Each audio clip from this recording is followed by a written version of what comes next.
would you look at the time? It's spoiler in time. No? Doesn't? Fine, I'll never do that again. But we will be spoiling Justified, episode 1 of season 2, Better Call Saul, episode 9 of season 2, the Jungle Book movie, may I say a must-see. And, of course, I'm Tom Merritt, Brian Brushwood here with me. How's it going, Brian? Dude, it's going fantastic. I'm glad somebody's going to spoil Justified for me because, you know, my normal ritual is every Monday I watch it the day of, so it's all fresh upstairs. Yeah. So this morning you watched Justified, right? That was the plan. That was the plan. What It didn't happened? so much. Hey, Roberto Villegas live in studio with us. Look Hey, at that. everybody. Hey. What kids program replaced Justified? You know what? It's not relevant. Scooby-Doo, Where Are You? Was a fantastic series from the 1960s. Yeah. No, I apologize. It really will be a true spoiler in this time. But before we do, we should check in with the summer movie draft. Oh, yeah.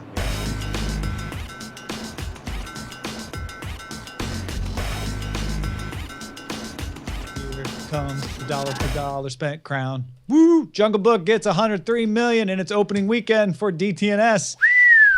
And it's getting good reviews. What did you guys We pay spent for it? $13 on it. That's going to be the buy of the. That's astonishing. Yeah. That is. This will definitely pass Batman versus Superman in dollar for dollar spent. What did you guys spend on Captain America's 24? Captain America Civil War is going to make a lot. Yeah. And in fact, in the news, there are some early reviews coming in from critics that are saying, you know, maybe the best one, best anything, best of all, the culmination. They're saying not just a good Marvel movie, possibly the culmination of all the films we've seen up till this moment. Right, we're not there yet, but I don't want to take your moment away, Tom. I just want to add some dramatic tension here. No, absolutely. I'm excited about this $103 million figure. Puts DTNS obviously in second place, vaults us right there. Chainsaw Suit starting to level out with Batman versus Superman at $311 million, but that's a nice stockpile. Yeah, almost certainly you're looking at being tied already and having spent considerably less money than them. That's wonderful. Well, so here, let me paint you a picture of the rest of Team DTNS's draft, okay? Huntsman Winter's War comes out next week. We actually spent only $1 less than Jungle Book, but it won't make as much, but it'll make okay. Keanu comes out the week after that. Then we start hibernating. We start putting on the fat for winter. You know, we pop our head out for Free State of Jones. We put a little extra layer of fat with Now You See Me Too. And then we finish strong at the end of July and August with Star Trek Beyond and Suicide Squad. I'd hate to pop your excitement for Star Trek, but I suspect that might be the first dud in the reboots. I certainly do 100 million plus, but I'm getting a very. I don't care if it's bad. you just care if it makes some money. Oh no! I guess I'm saying a bit of a flop. 30th anniversary financially. of Star Trek marketing muscle behind it. That's valid, but you have a very U-shaped curve because Suicide Squad, this one's going to be a nail biter right at the end. You have the chance to really come from third place to dominate if everything works out. Basically, Team Night Attack's going to take Captain America: Civil War and push right up around Chainsaw Suit at that point. Chainsaw Suit has Alice, which looks good. Teenage Mutant Ninja Turtles and Central Intelligence. And then they're done. So, yeah, it's going to be a 3-horse race for sure. We might even see some surprises. Yeah, I don't know. I think we're kind of screwed. I mean, basically, we live or die just on Civil War because we're 2 movies in and we only have $50 million. You got Ghostbusters, too, though. That's going to make bank. But, I mean, Ghostbusters is going to do... It's not You going have to The Secret Life of Pets. Stop sandbagging. Okay. No. Secret Life of Pets is going to make money. Okay. It will make... I'm looking at a slate... we only have 3 blockbuster movies that are going to make hundreds of millions of dollars. No.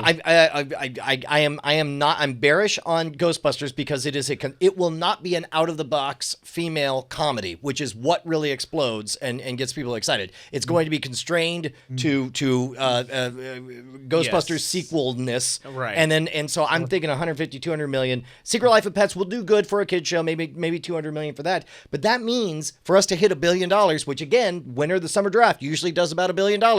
That means Civil War has to be the single biggest blockbuster in all of Marvel movie history. Are you skittish now just because of how the Force Awakens, how your strategy worked out during the winter? No. I'm not seeing the level of marketing going into Civil War that we saw for the previous Avengers stuff. I mean, whatever.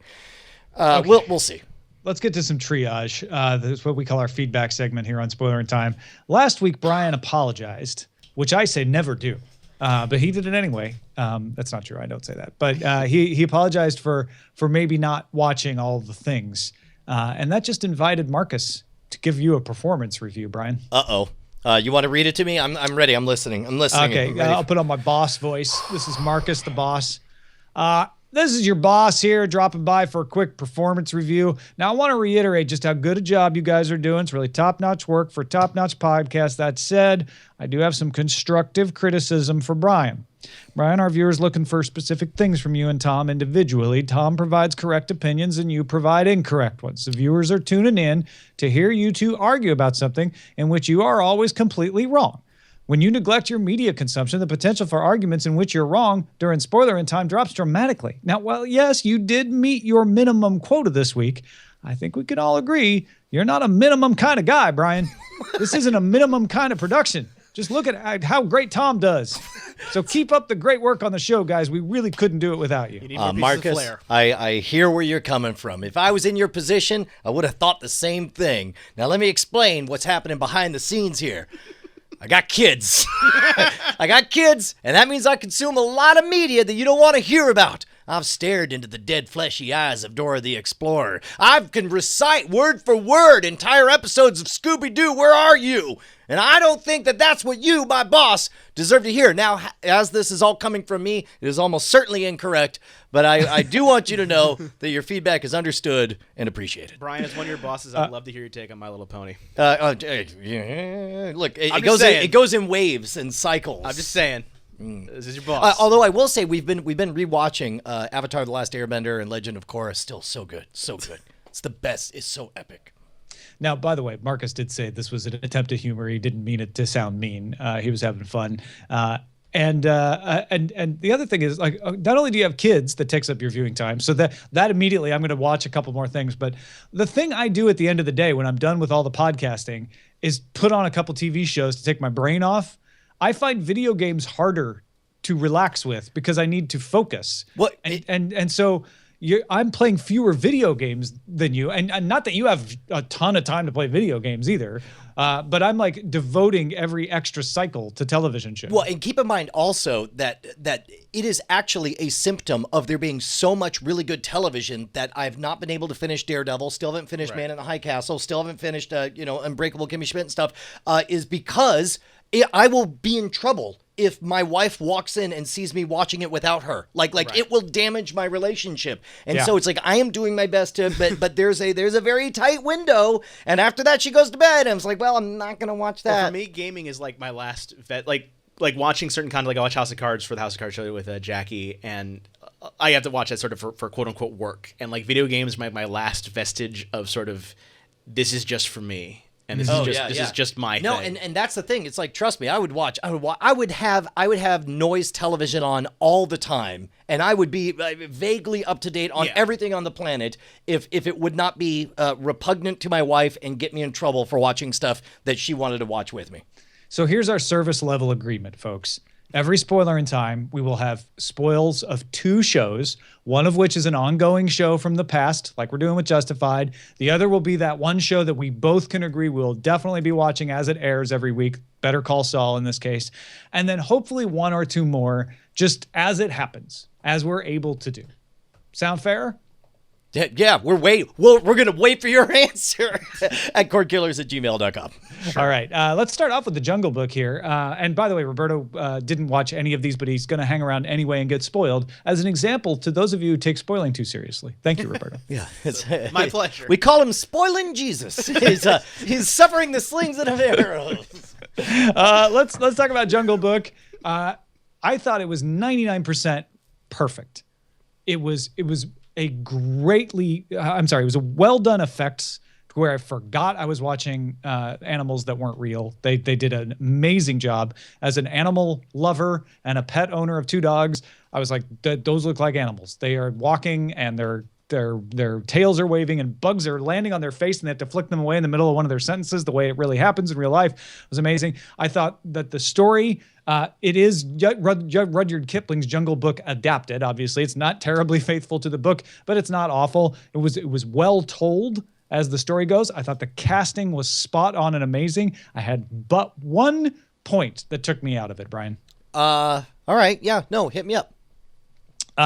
There were 2 songs that they took from the old Disney animated version and put them in. They didn't put on all the songs. They put in 2 songs. One of them fit perfectly. I was worried about them putting songs in this because this is a very dramatic take on this story. Yep. The song that Baloo sings, played by Brian Murray, fits perfectly because Brian Murray. Is this yeah, something like that. I don't know names anymore. Brian. Bill Murray. He was the original. He's a Brian Doyle Murray. Kind of a big deal. There are They're all many from Murrays. Chicago. So I don't know if there's a Brian Murray, but there are many Murrays. Yeah. So Bill Murray playing Baloo, singing, enjoying himself. I'm like, that fits the character. I'm like, okay, yeah, he would sing. And they would look at him like, you're kind of weird because you're singing. And that all fit in the story. However, Christopher Walken singing I Want to Be Like You in an otherwise like extremely imposing dramatic situation did not work for me at all. But those are the 2 songs that everyone knows from that. I get it. Sure, I get sure, it. sure, I sure, love sure. what they did in the credits where they had him sing the actual lyrics, the unmodified lyrics. I would have been happy if they just did that. They were still modified lyrics because in the original they don't talk about the red flower at all, do they? In the movie they talk about the red flower. Did they do it in the credit roll version? Yeah. They mentioned once I get the red flower, I'll be like you.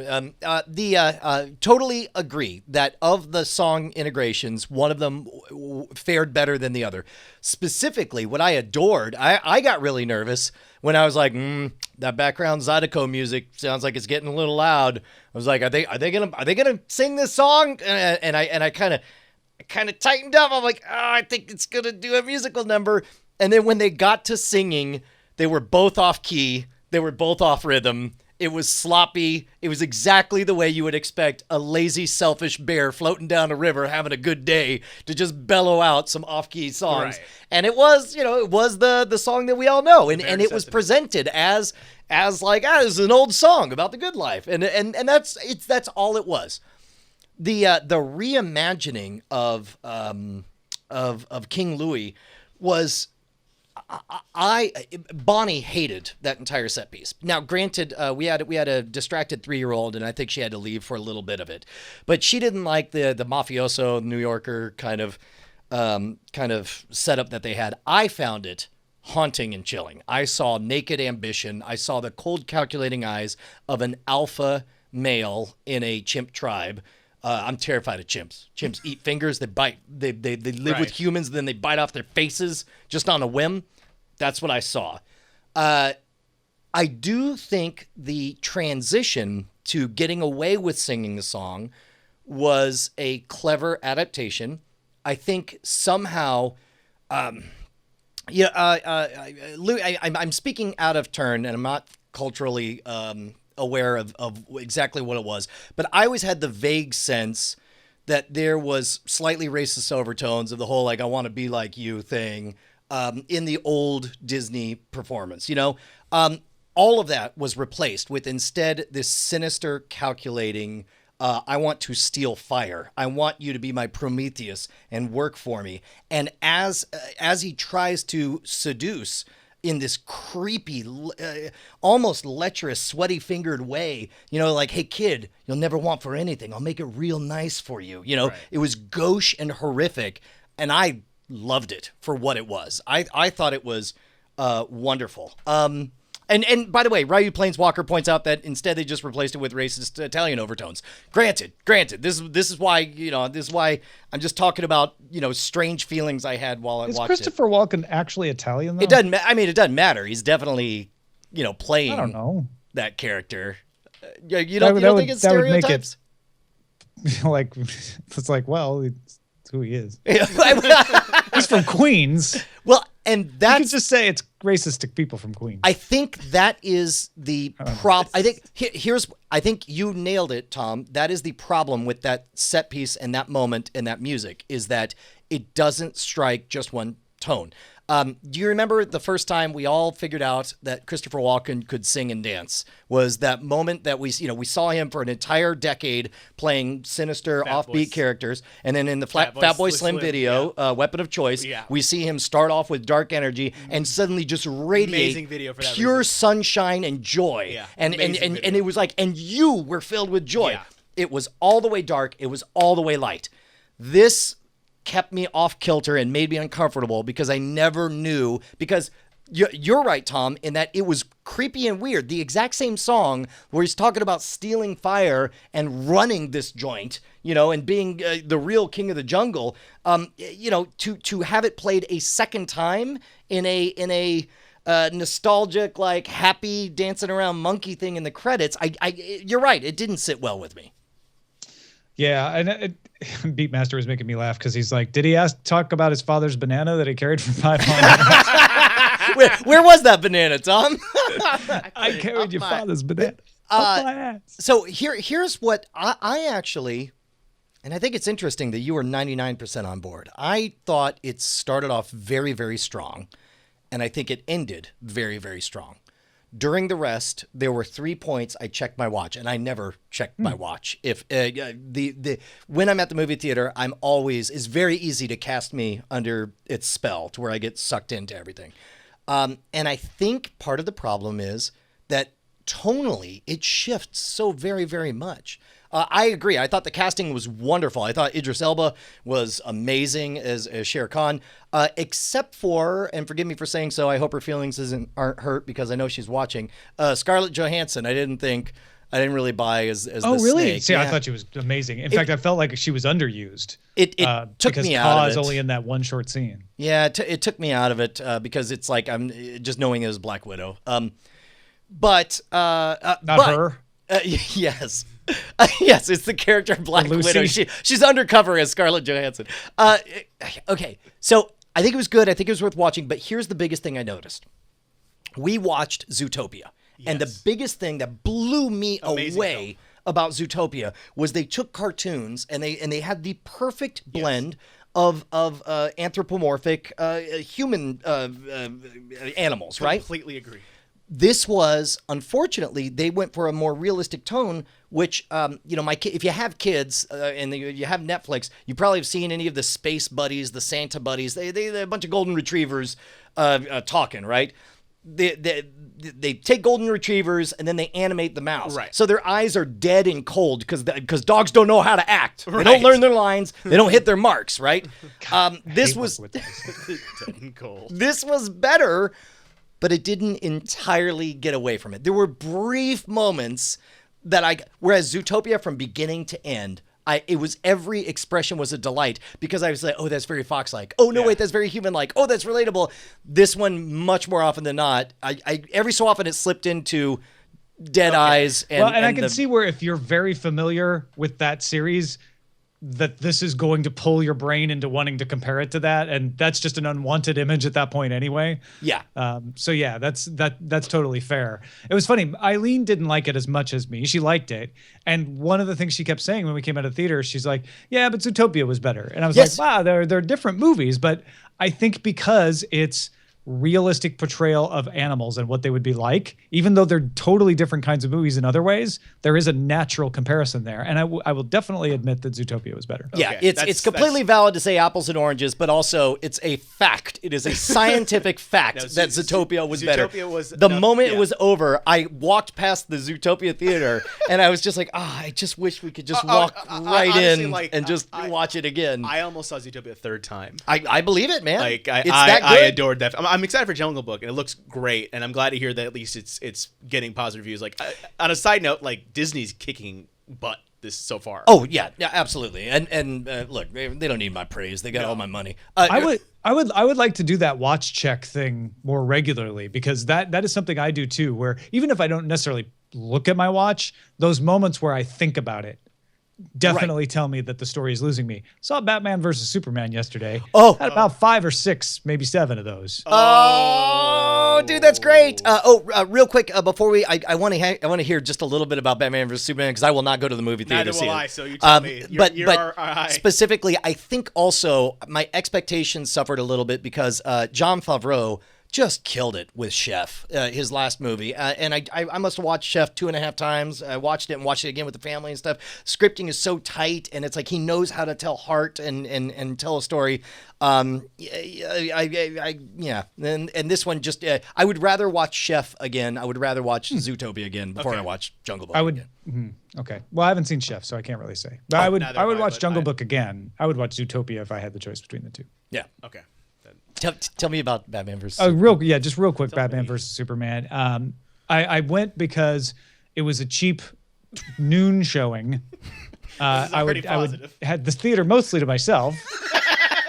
And I had just dropped Eileen off at the airport. She went to the National Association of Broadcasters convention, and I just decided on a whim. I was like, well, let me see. I have drop her off at 11:15. Like, there's a noon showing. It's actually the perfect amount of time to get over there, park, grab a little something to eat, and walk into the theater, because the theater has this great kitchen. This Cinemark theater has this amazing kitchen with like quesadillas and sliders and beers and stuff.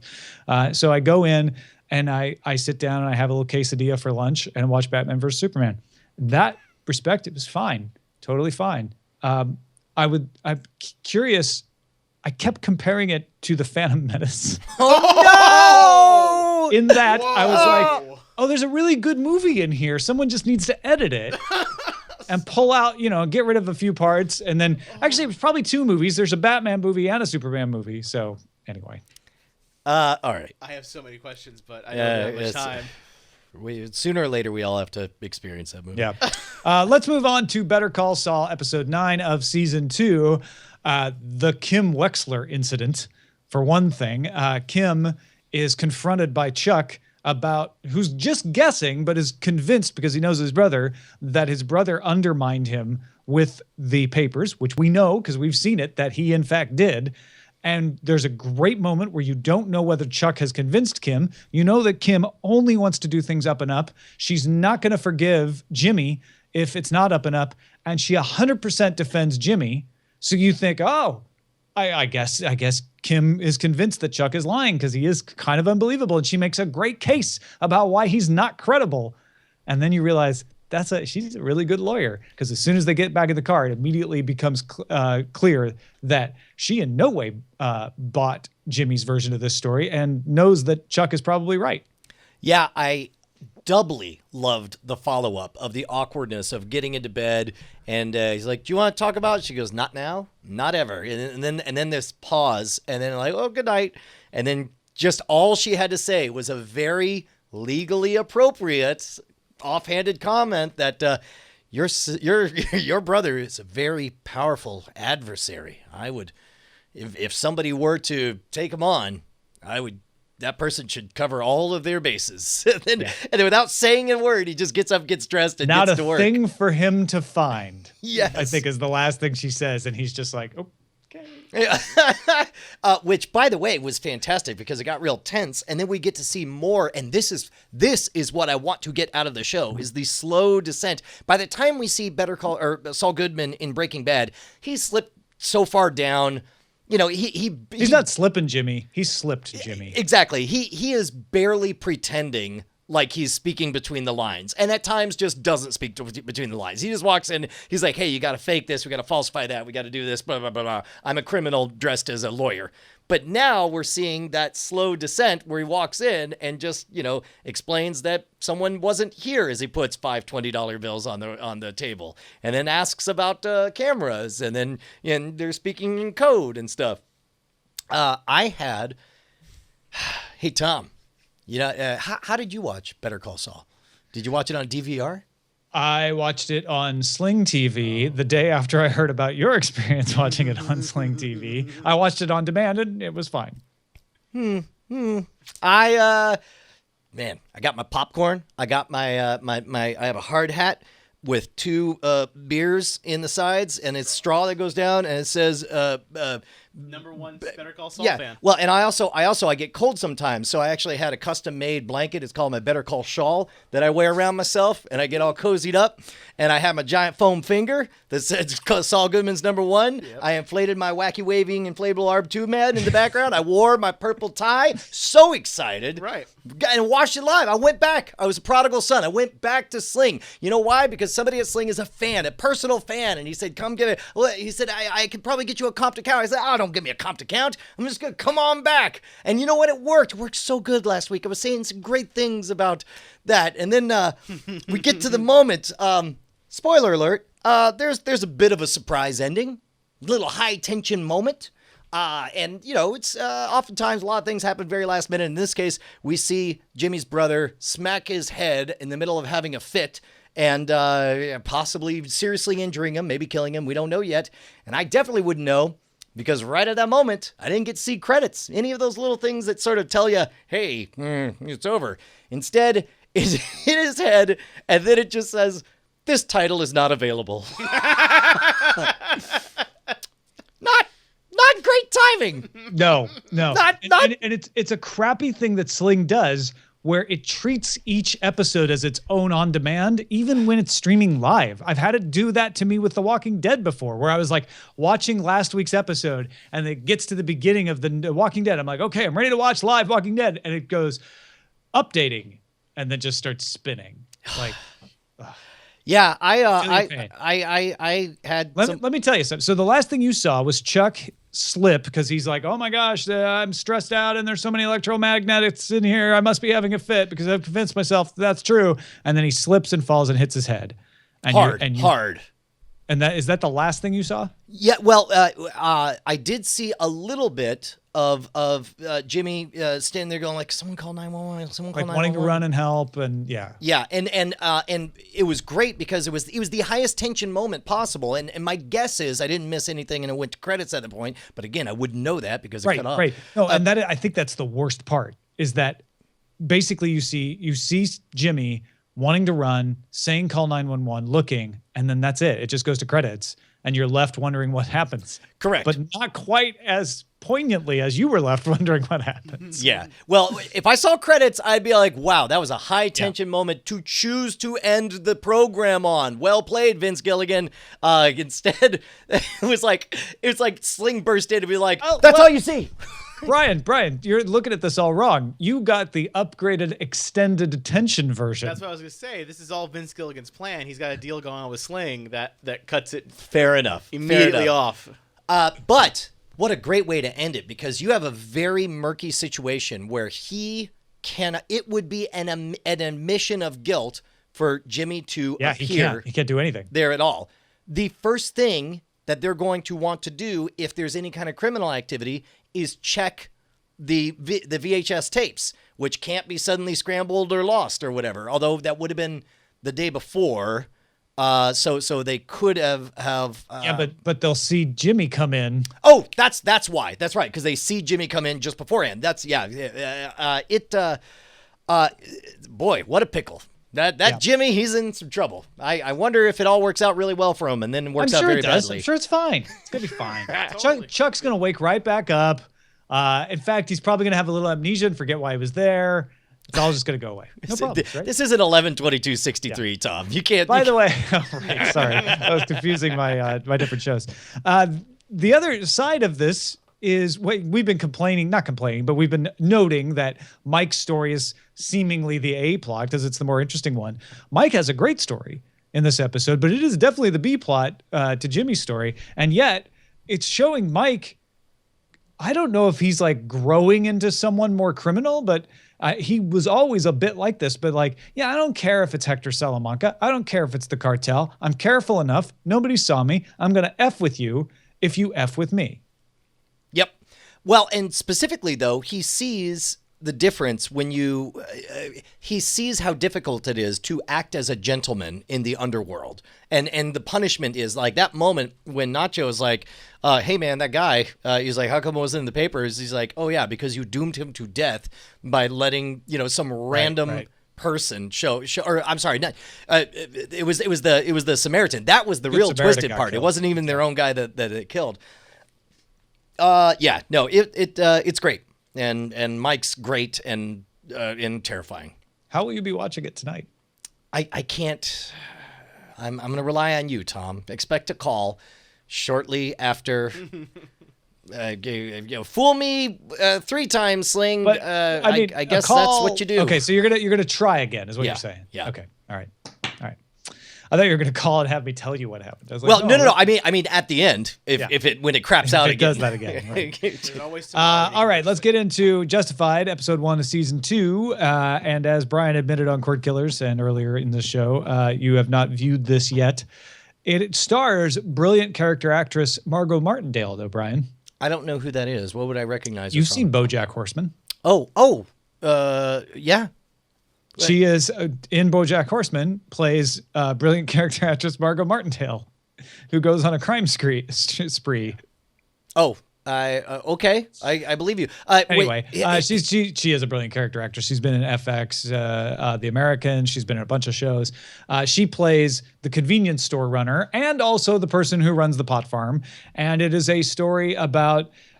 It's essentially a victim of the week story. It's a crime of the week story. There is a sex offender who has been assigned to Harlan. He's gone back to Harlan. He's from there originally. He is supposed to be, maintaining a certain amount of distance from juveniles as a point of his probation. And someone calls on the tip line and says that he hasn't been doing this. So they go down to check it out. You get an amazing scene with a great young actor who plays a very tough, probably 12, 13-year-old girl who has a horribly disgusting run-in with this guy. And it's not graphic and it's not like he does anything. She gets away from him, but it's all about intimation. It's all about tension. And so from the beginning, this guy is bad.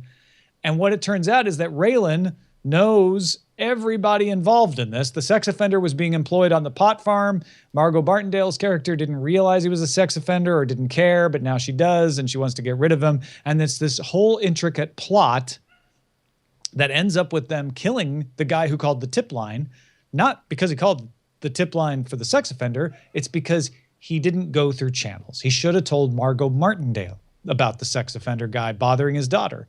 And they're going to go after the daughter now and bring her in as well.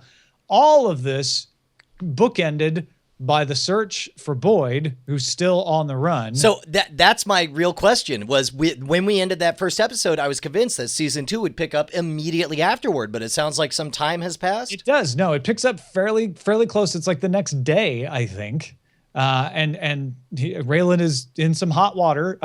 Well, actually, no, it's not the next day. Sorry, I'm forgetting the very beginning. He goes to Miami and he pulls a gun on the leader of the cartel and says, look, we just got to stop this. I don't want to shoot you. You leave me alone. You leave Harlan alone. We'll just call it even. And then the head of the Miami Marshal Service comes in and basically strong arms the same deal. So ostensibly tying up the Miami thing. Now, of course, stuff like that doesn't always stay tied, but for the moment, the guy, the Miami cartel leader, is off the table. Raylan goes back to Harlan, even though they offer him a job in Miami. They're like, do you want your old job back? And he's like, I'm just tired of being in trouble. And so he goes back to Harlan. Let me go to the one place where I know for sure I won't get in any trouble is if the last few months have taught me anything, is that there's no trouble in Harlan. There's no trouble in Kentucky, right? Yeah. In Lexington. So he goes back, he gets sent on this. This is an assignment to get him out of the office. It's, it's fairly mundane. And so he goes and he does his thing.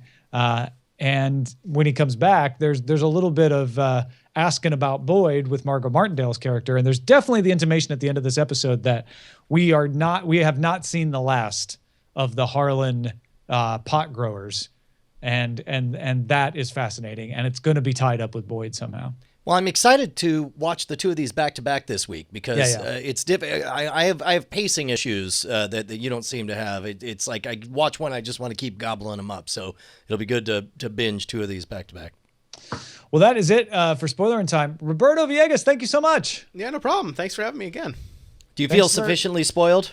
Yeah, pretty much. I mean, enough that I am now way more intrigued for Jungle Book, even though I've been hearing a lot of good stuff about it. I'm hearing that you two liked it, and then hearing you compare it to Zootopia makes me like, okay, I think I do need to check it out. No, I loved Zootopia. No, I mean, I did too. I deeply adored Zootopia. Zootopia is one of the films that it's going to be hard for me to figure out what's going to be my animation film of the year, and so far that might be my top animation film. That might be my top film of the year so far. That could be. All right. My so-called 8-bit life. Cosmic Radio, is it cosmicradio.com or .tv? .tv, sorry. It's okay. You've that's what, 5? I'm kidding. Cosmicradio.tv, my so-called 8-bit life. Correct. We'll spoil you next time.